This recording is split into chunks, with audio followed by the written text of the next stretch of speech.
You are listening to First Gen Healing, a podcast on Latinx healing and awakening journeys. Today's episode is really special because it's a part 2 with Elizabeth, who, let me just list out: founder of Calidad Holistic Wellness and Therapy, Cafecito y Calidad podcast host, certified EMDR therapist, and brain spotting therapist. So today's topic will be holistic healing and EMDR therapy.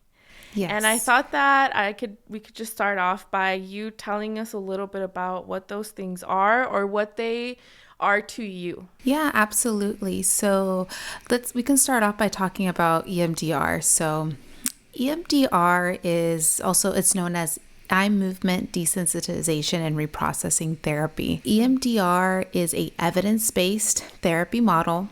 What that means is there's been a lot of research supporting that it works. And it's kind of like the gold standard, we like to call it in the therapy world, of like trauma therapy.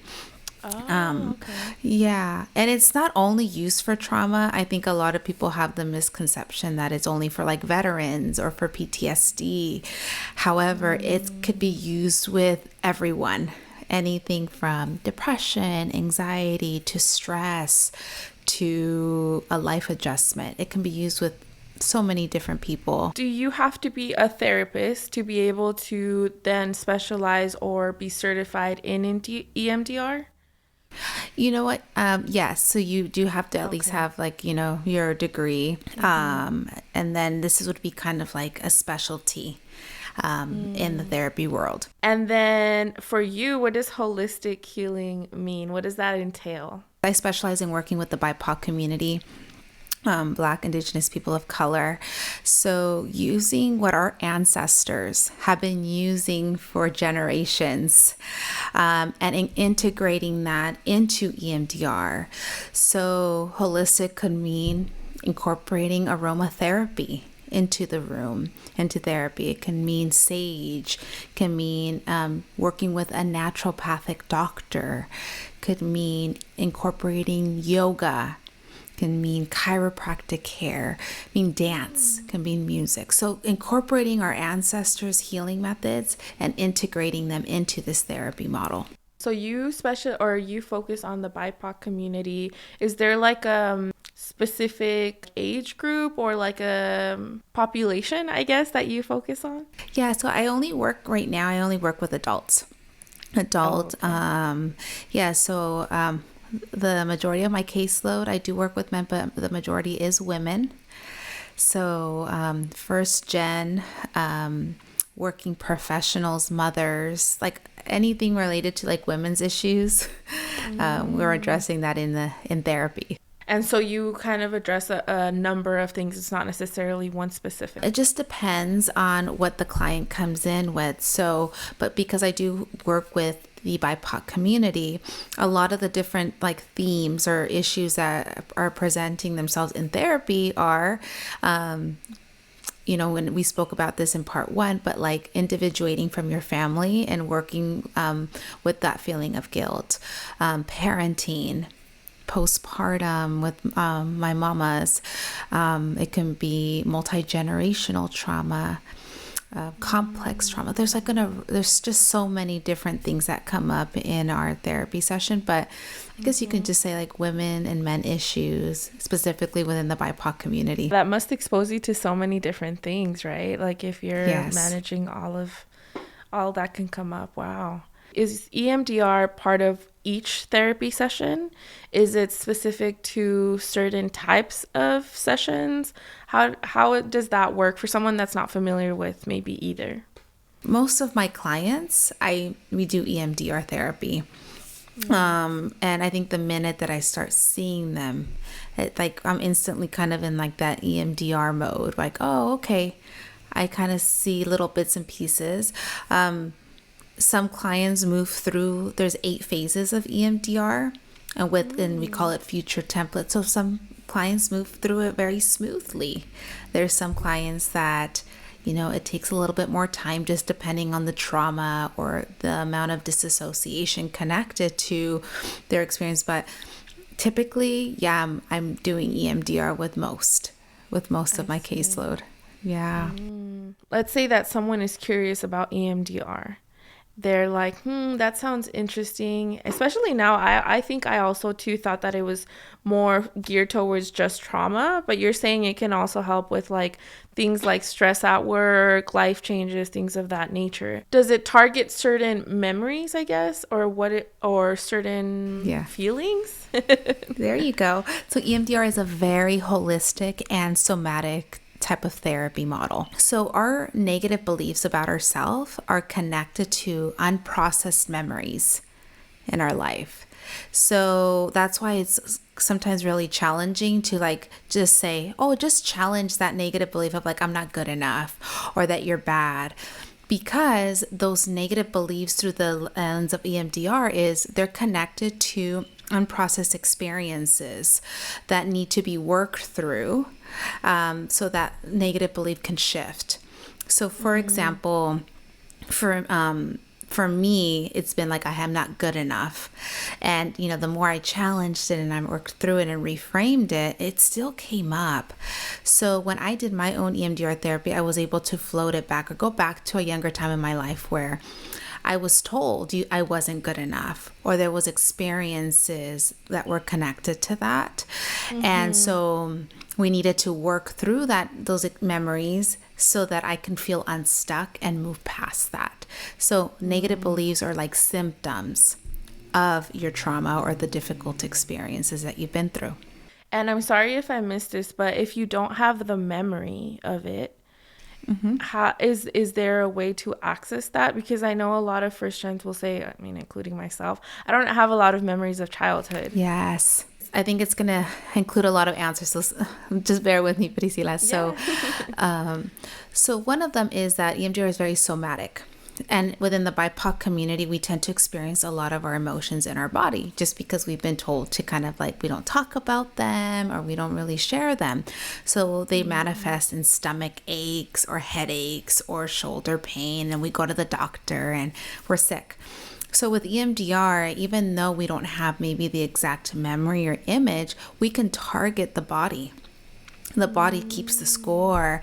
So the more we reprocess those body experiences and we start clearing the trauma, often those unprocessed memories will surface. So I always give that as a disclaimer to my clients in that, hey, like you may not have a lot of memories because you had to maybe disassociate or disconnect from, your childhood because it was too much. And that's, your body protected itself. However, when we start doing this work, they might surface. And I'm here to support you and we can process that. So it's often that's to happen where we start seeing the images to those memories. Not always, but often. I didn't know that you can target areas in the body and process that, and that would then, potentially bring up certain memories and things of that nature. Totally. Wow. And I tell clients we're already doing it. So it's called bilateral stimulation, Priscila. So we do eye movements, and that's similar to when we fall into a deep sleep called REM sleep, right? Our eyes naturally move back and forth. So, and that's usually when we have dreams and our eyes are like reprocessed. We're doing that. We're just assisting clients through eye movements, or we do tapping, but it's also through walking that we're able to process this. But I tell clients, you're already doing it. I'm just going to hold this space and support you as you're doing it so that you're in a more contained environment. Does this type of healing require, like for you guys as the facilitators, does it require knowledge of like the chakra system and all of that? Or is it something that's a bit separate? No, I love that you mentioned that because like I had mentioned, I'm a very holistic healer. I really love to incorporate the holistic healing methods, and Reiki is something that I definitely refer to Reiki practitioners. I will often ask my clients, okay, that's feeling in your stomach. What color is it? And I'll look at the chakras and I'm like, they'll say it's like red. And I'm like, oh, did you know that according to our chakras, that's safety? And they're like, what? That's literally what I'm going through. And then we kind of process that. So I definitely incorporate the chakras into the work I do. I love that. Okay, got it. And I think you breeze through it, but I think this is super, super amazing knowledge, where sometimes you feel physical illness, right? And our way of managing that through societal norms is to go to the doctor. And not a lot of people, or I don't know, maybe not a lot of people around me knew that it could be a manifestation of trauma, of things that you're going through, of stress, etc. And so essentially your body really is reacting to memories as opposed to like its current environment, right? I don't know, maybe you can tell us a little bit more about that, because it's fascinating to me that is sometimes how it works, and that we're not really taught that. It's not mainstream knowledge. Yes, absolutely. So, even outside of being a therapist, Priscilla, I saw it in my family. The amount of people getting sick with autoimmune diseases, thyroid issues, heart issues. I think on my mom's side, besides her, out of the 9 kids, there's literally all of them have heart issues. So heart issues, migraines, stomach aches. My grandmother had issues with her stomach before she passed. And I was always so curious about that, because anxiety, where do we often feel it? Everybody's different, but in our stomachs, right? Mm-hmm. In our stomachs. So as I was learning about this, and I was learning how the body remembers everything, even if you don't have the memory, I'm like, yeah. And in our BIPOC community, we are, like, once again, we're not taught to talk about our feelings. It's not common. So I was like, well, if we're not taught this, where do they go? Well, they're going to go in our body. They're going to stay there, and we're going to develop health issues. Thyroid, often I'll hear it's stuck in the throat. The thyroid's in the throat, and it's often the blue chakra. Not always, but it's often the blue. So the amount of relief that I've even personally had by like noticing the sensation in the throat and talking and letting out those words, like the amount of healing that it's done. So I think that with EMDR, it's just so powerful, because you start noticing sometimes like those physical sensations like go down.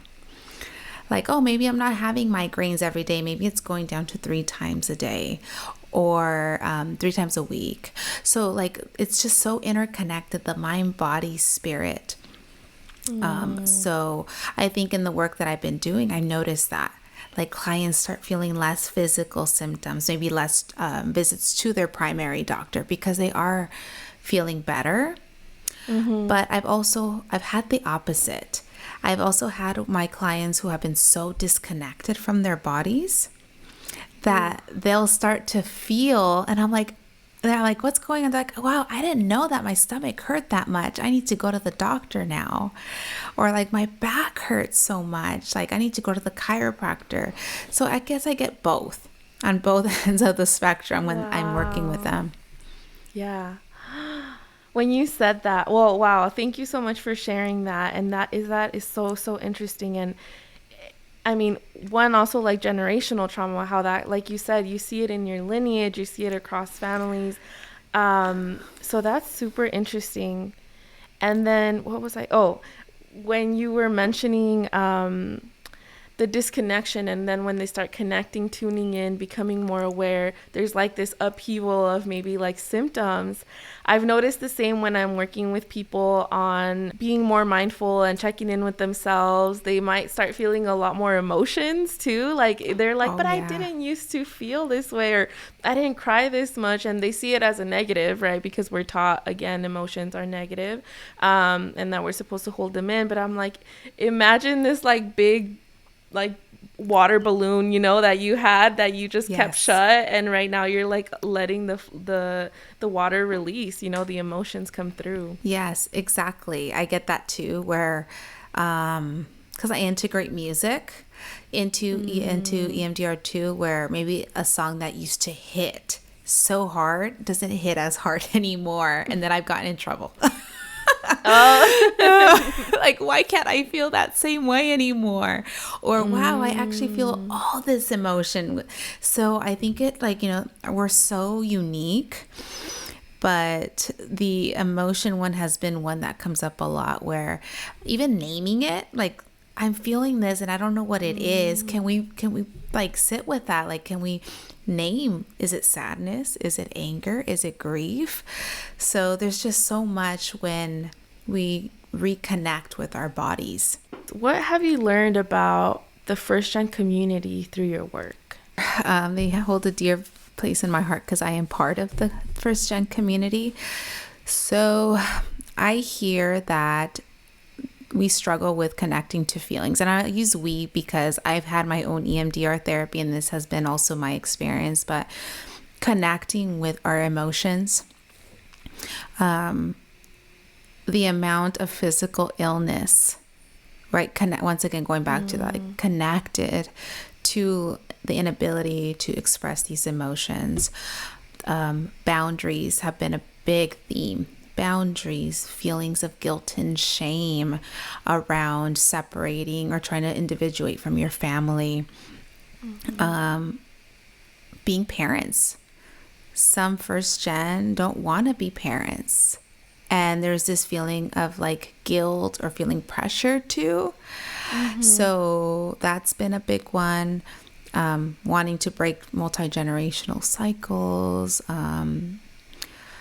There's just so many different themes. Using our voice, being seen. Those are just some of the few themes that have come up. Can I zoom into the not wanting to have kids? I want to get your therapist take on it, because I also work with the first gen community, and the women that I have worked with, some have expressed the same. Now, I don't have a therapist background, and my wonder is it due to, like, if we were to heal certain traumas, would that impact the way we view potential parenthood? I don't know if you've seen that play out. Like, I wonder if we all have similar wounds that maybe once healed or addressed or looked into, something would shift for us. I think it's, and I'm going to keep saying this, but I think it's so unique. Everybody's story is so unique. Some of the ways that we process that in therapy is, one, this is probably the first time that they're even identifying that need of not wanting to be a parent. So I definitely, help empower that. And then, like the fact that you're even able to recognize that you don't want to. Another thing that I believe is connected to not wanting to be a parent is a lot of first gen have taken on this adult or, are very parentified. And having had to take care of our elders since we were young, that when we're older and we have this sense of freedom, we're like, well, do we want to take on another responsibility? I already know this too well. I want to enjoy this.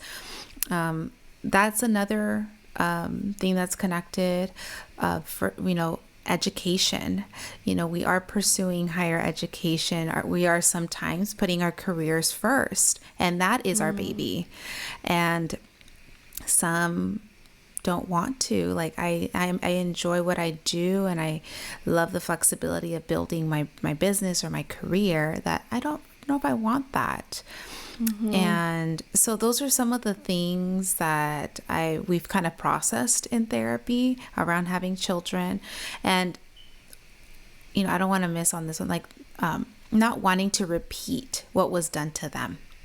And, with their children. If I have children, I fear that I am going to do the same thing that my mom did to me, or my dad did to me, or my abuelita. Yeah. So I stop myself because I don't want to do that.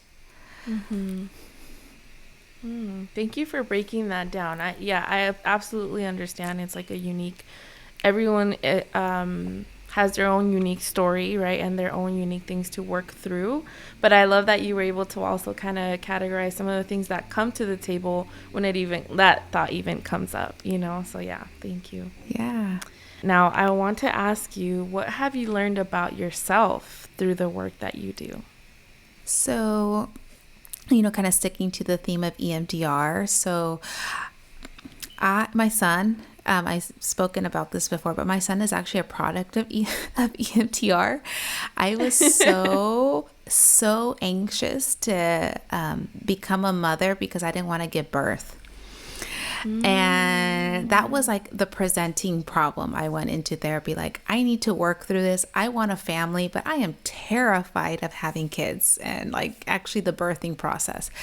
So one of the things during my EMDR therapy, what we uncovered was that my attachment wound, my father wound, came up. So what came up was when I would see myself in the delivery room, I would see myself alone, having to give birth by myself. And that I was like, wow, I never thought that. I thought it was just the pain. But as we reprocessed some of my father wound, I realized like my husband started to enter the image of me giving birth, and that I wasn't alone, and that he was going to be by my side. So I think the minute we were able to process some of that, I felt more comfortable being able to, start a family. So it's very deep rooted. I've learned about how much shame I've had with being seen, because being first gen, it was always like, it's always about la familia, or it was always about taking care of somebody else, that I struggled with being seen, how I would kind of want to hide away. So I had to work through some of those memories around being okay to express myself, to use my voice, and not be ashamed of it. Wow. Did you already practice EMDR when you did it for yourself, or was it like the introduction to EMDR and then you became certified? No, I was already an EMDR therapist already. Okay. So I was like, I know this is going to help me. So I need to seek out an EMDR therapist to help me with this. But I even got flavors of EMDR. So in my master's program, I actually did my thesis, my final project on EMDR. So I was like, I know that this is something I want to do.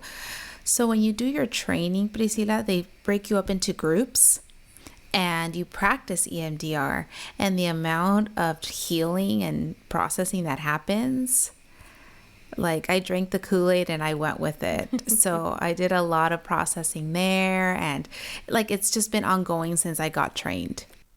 Wow. And that's a good, I think, maybe leadway into my next question, which is, has your family family or circle, let's say, been receptive to the work you do in terms of like, do they come to you for it? Do they ask you questions about like, oh, can I run this by you? Like how has that been in your circle? So I see it more with, I think, friendships. There's here and there, I'll hear it from like my family, but I hear it more from friends. When I was single before I got married, I had to kind of keep that away when I was dating, because people were like, oh, you're a therapist. Are you analyzing me? Or they'll start like, all of their like family trauma would come up like within the first date. And I was like, oh my goodness. Oh no. And I imagine the way that you listen, right? Like invites that in. Yeah. I was like, oh, here we go. So I had to hold back some of the time. And then, but I think I hear it more from like my friends, like, what are your thoughts on this? Or what do you think? My husband's family a little bit more, like they'll like, oh, what would Liz say about this? Or what does she think about this? So I have to make sure I have good boundaries. Because I after a long day of therapy, sometimes I'm like, oh no, can I even be present? Hearing maybe some of their stories. As a therapist, we see like multiple clients throughout the day, and sometimes it's hard to kind of hold space at the end of the day for that. So being able to say no. Like, I can't right now. And I'm guilty of it. Like, okay, let's talk about it. And I'm like so zoned out after doing sessions. So, I like to keep part twos kind of a little bit shorter. I would definitely like to give you just some space to talk about anything that you feel like was left out, and also to share where people can find out more about your work, what you're currently working on. I think we covered a lot of the work that I'm doing. So right now we are working on just continuing the podcast, Cafecito y Caridad, and you were a part of it, Priscilla, but doing the Healing Through Conversations Instagram live series where I invite other women of color who are leaders in our community to talk about their areas of specialty. And right now, my colleague Brittany Williams from San Diego and we are going to be doing a collaboration event at Chismosas Cafe in Covina, downtown Covina, doing a live podcast on November 11th. So we're going to be talking about coffee, chisme, and everything Selena. And so we're going to talk about how iconic she was and how, she definitely represents a lot of like the Latinx community and acculturation. So we'll definitely have good coffee, really good food. They're really known for both. We'll have our merch. Both of us will have our merch there, and we're going to do a meet and greet and pictures. So it'll be a really great event. How exciting. Aw. And where can people find you to learn more about what you do and consume your content? Yeah, so I am so my website is calidadholisticwellness.com.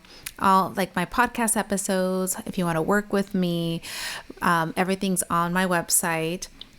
You can also find us, if you can support our podcast, Cafecito y Caridad, we are on YouTube, so please subscribe on Apple Podcasts, Spotify. My Instagram handles are Calidad Holistic Wellness and Cafecito y Caridad, and we are on TikTok as well, Calidad Holistic Wellness. So you can find us there. If you're interested in working with me, you can always send me a DM on Instagram or message me or email me. I'm always open to hearing about collaboration. Beautiful. Yay. I'll make sure to link all of your stuff in the description as well. And just to end off, I have a couple fun questions for you that might make you hungry. Are you ready? Lista. Okay. Do you prefer pozole or tamales? Tamales. Salsa verde or roja? Roja. Champurrado or hot chocolate? Champurrado all the way. Bad Bunny or Daddy Yankee? That's a hard one. Oh man, I love Bad Bunny, but Daddy Yankee's the OG, so I'll go with Daddy Yankee. Concha de vainilla or chocolate? De vainilla. So good. And if we're pulling up to your favorite taco place, what is your taco order? So I'm a pescatarian, so I'm going to go with a fish taco. Me encantan. Okay. A breaded fish taco with limoncito y salsita. Bomb. How many? We need quantities.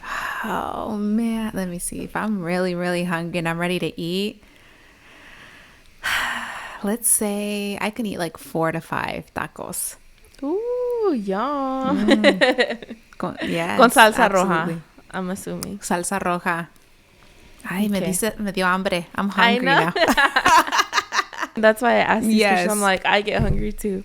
But all right, awesome. Well, thank you so much for being a part of the podcast. For part 1, if you guys missed that and enjoyed this one, I definitely recommend you guys check out part 1.